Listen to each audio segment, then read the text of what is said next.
Hi, this is Mrs. LaBarbera. This is AP Physics Mechanics. This is Chapter 6, Work and Kinetic Energy. Now let's do an example. This example is from past AP Mechanics C exam 1997, question 1. A nonlinear spring is compressed horizontally. The spring exerts a force that obeys the equation Fx equals A times x to the power of 1/2, where x is the distance from equilibrium and that the spring is compressed, and A is constant. A physics student records data on the force exerted by the spring as it is compressed and plots the two graphs below, which include data and the student's best fit curves. Question A, from one or both of the given graphs, determine A. Be sure to show your work and specify the units. So units are important in this case. So basically there are two ways to find F. First, from F versus X graph, we can choose a point. For example, right over here. This is a clear point. We know exactly what force is. We know exactly what x is. We simply plug those two values into this equation Fx equals Ax to the power of 1/2 to figure out A. Or we can use the second equation. This is a straight line. We can find the slope of this straight line to find A, because A is the slope in this case. In order to find the slope, we have to pick out 2 points that's on the line. So there are many points on the line. The problem is all the points are not very specific. You don't know exact value of any points. You have to kind of guess. So I'm just going to use the F versus X because I know exact point over here, 5 and 0.04. I'm just going to choose that point and plug the values into that equation to find A. So I found A to be 25 newtons divided by square root of meters. Question number 2, determine an expression for the work done in compressing the spring at distance x. Now work equals to the integral of Fx dx, and Fx equals Ax to the 1/2. So the work is just Ax to the 1/2, that's your Fx, dx, that's the integral. When you integrate this, you increase the power 1/2, add to the 1, then you divide it by the whole power, by the expression. So this W becomes 2/3 Ax to the power of 3/2. The other value, when x equals to 0, the whole expression equals to 0, so I just didn't write it here. So this is the expression for work.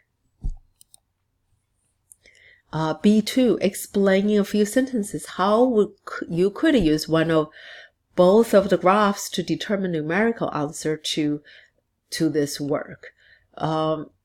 Well, take a look at a graph. We already know in the force versus distance graph, the area represents the work. To find the area in this case, we simply have to count the number of grades, how many grade boxes.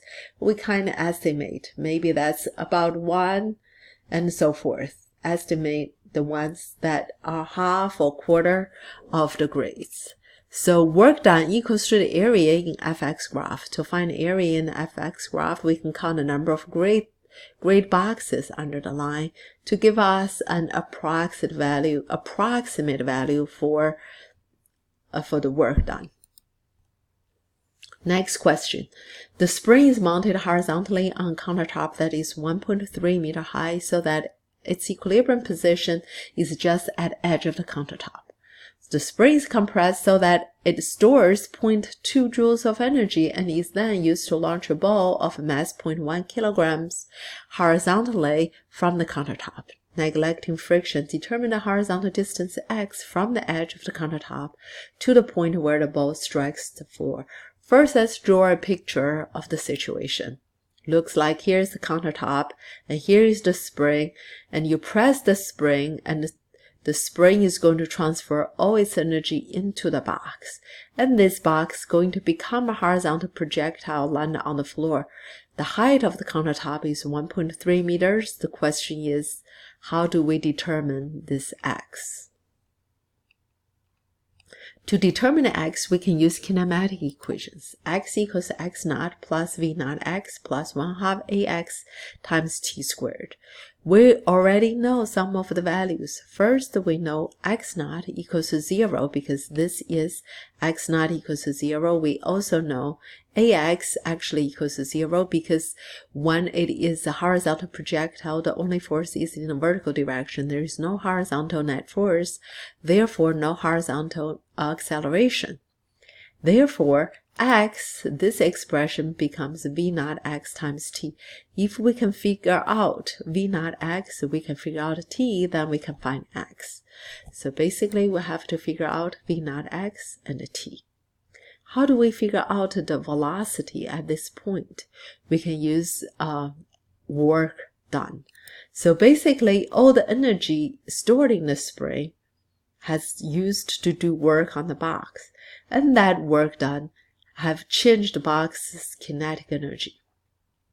This is VI. VI should be equal to 0. VF, the velocity at this point, is your v naught x. So we can use this relationship to find v naught x.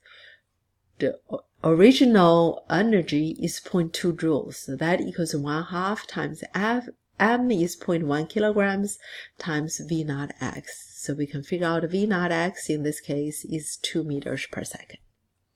Next one, we have to figure out the time. To figure out the time, you can recall to figure out the time many times we have to use the y component. Let's see, we can use the same kinematic equation in the y direction to find the time.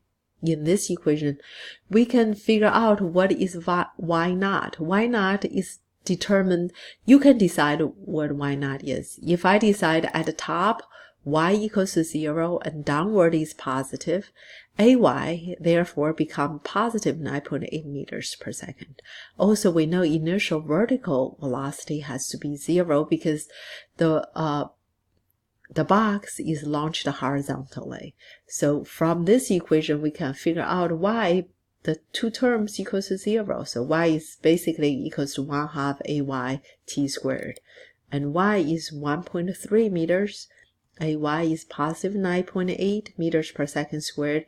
We can figure out t. So t equals 0.515 seconds. And now we know v naught x, we know t, we can figure out x. So x equals v naught x times t. X is 1.03 meters. That's it. Thanks for watching.